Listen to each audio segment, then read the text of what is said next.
My name is Arnold Ssebutiko.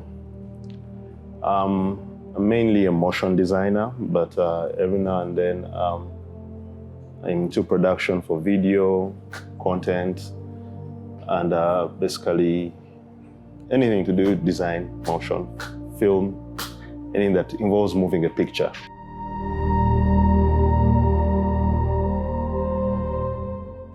When Midjourney had just released, back then Midjourney could only be accessed through an app called Discord.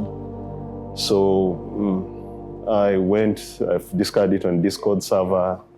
I went in and I tried prompts. Back then, I hadn't understood, I wasn't exactly adept on the idea of prompting better and building better prompts to build out the whole thing. But then I managed to, with just basic prompting, whereby I had no idea what I'm doing, I just gave it basic descriptions, and somehow I managed to bring out a piece that reimagined the Uganda Matter shrines in a brutalist form of architecture. So that was my first attempt at getting something out of AI, because that time it was just because I'm a designer, I deal with visuals, so that was basically Midjourney. And later on, we got to understand the chat GPTs, then the Geminis, and everything. So it got more complex from there for me.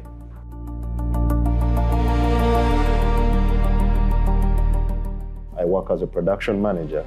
So part of the work involves, say, drawing up schedules, organizing teams, crews, basically planning productions from start to finish. For instance, if a client requires schedules and things like that. So where AI comes in for me is in handling some of those tasks easily.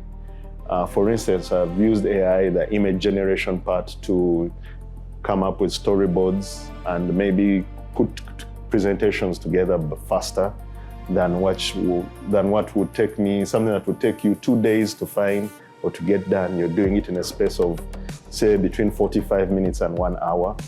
Yeah, and you have something ready that you can present to a client.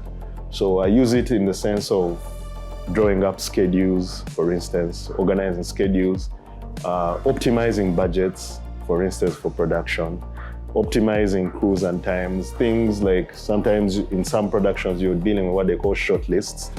So you generate short lists, and you sort of, instead of doing the hard thinking of saying lens choices I need and everything, it could be as simple as giving the AI the kit of the camera you're going to use to get the work done. And it could tell you that, you know what, maybe you give it a reference image and say, what do I need this year? And you can tell from that image to tell maybe you need a 50mm lens, you will need a 75, or you need this number of lenses in your kit to pull this off, things like that. So then in the process, of course, as you're working with AI, it's more of, the way I use it is collaboratively, because it will give you suggestions and you have to also take the time to look through and actually correct some things, because you can't take AI's actually work all of it for Bible truth. So sometimes it will mess up in schedules.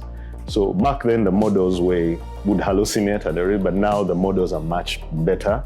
So you're able to get something more precise, and it helps with decision making to move faster.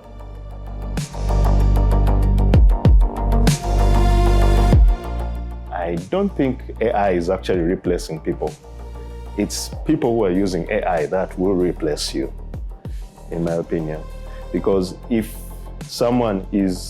it takes you 2 days to get something done, and someone is using AI and give it out in one hour or 45 minutes, and what takes you 2 days, someone is doing it in 45 minutes and is using AI as their sidekick in the process, the decision becomes obvious. Someone will say, like, you know what, I would prefer the guy who delivers on time. So in the business we're in, most of the time, it's all about turnaround time, because the client sends in a brief and they want something done, and how fast you deliver what it is that they want at the quality that they prefer is what makes the difference. So AI should be looked at as,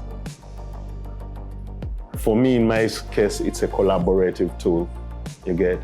And then when you get into the technical side of it, you in the field that you're in, you later realize that AI has a bit of, also a long way to start replacing certain people in our space, because there's something about the human touch, that the practicality of it, and certain things and certain creative decisions that it's very hard to replicate with AI, yeah? Or it takes a lot of prompting, or it will be very expensive, basically, if you go the AI route opposed to a human. So in my opinion, I don't see AI replacing people like me yet.